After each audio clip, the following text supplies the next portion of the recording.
Le monde entier la connaît désormais sous le nom de Sylvie Gratton. Mais avant d'accepter ce rôle dans la série Emily in Paris, Philippine Leroy-Beaulieu a connu une petite période de creux. La suite après la publicité, elle avait déjà participé à quelques projets mais le public l'a massivement découverte en 1985 dans le film à succès 3 hommes et un couffin, de Colin Serrault. Philippine Leroy-Beaulieu a vu sa carrière exploser très rapidement. Mais elle a fini par mettre tout ceci entre parenthèses. Ce n'est que récemment que la comédienne a retrouvé toute sa splendeur à l'écran. De 2015 à 2018 dans la série 10%, d'abord, dans les épisodes des Emily in Paris, depuis 2020, ensuite, dans lesquels elle incarne la savoureuse Sylvie Gratton. Philippine Leroy-Beaulieu avait cessé de tourner, par choix assumé, alors qu'elle était devenue maman. Elle a effectivement eu une fille, Thaïs, avec le réalisateur Richard Bean.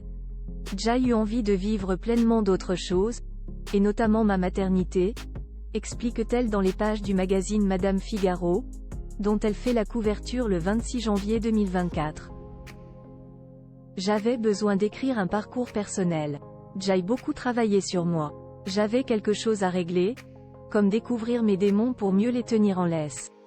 C'était une période très riche. Je suis partie longtemps au Brésil, et ailleurs. Le cinéma m'a un peu oublié mais j'avais besoin de vivre ça.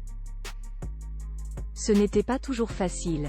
J'avais un enfant, je n'étais pas entretenue par qui que ce soit, et besoin de gagner ma vie. J'ai dû me remonter les manches. Ce sont des manches de créateur qu'elle remonte depuis quelques années. Actrice, icône de mode, Philippine Leroy-Beaulieu avait appris à avoir le goût d'ailleurs, très tôt, puisqu'elle a passé les 10 premières années de sa vie à Rome, son père, Philippe Leroy, étant un acteur populaire en Italie. Et la voilà, à son tour, populaire à l'international grâce à Darren Star. Colin Serrault est ma maman de cinéma, rappelle l'ancienne compagne de Santiago Amigorena. Après, j'ai travaillé au théâtre avec Roger Planchon, que je considère comme mon papa de théâtre. Puis avec Andrzej Wajda dans une adaptation de Dostoïevski. J'ai compris qu'il ne fallait jamais refaire la même chose. Au risque de faire moins bien. Retrouvez l'interview de Philippine Leroy-Beaulieu dans le magazine Madame Figaro du 26 janvier 2024. La suite après la publicité. La suite après la publicité.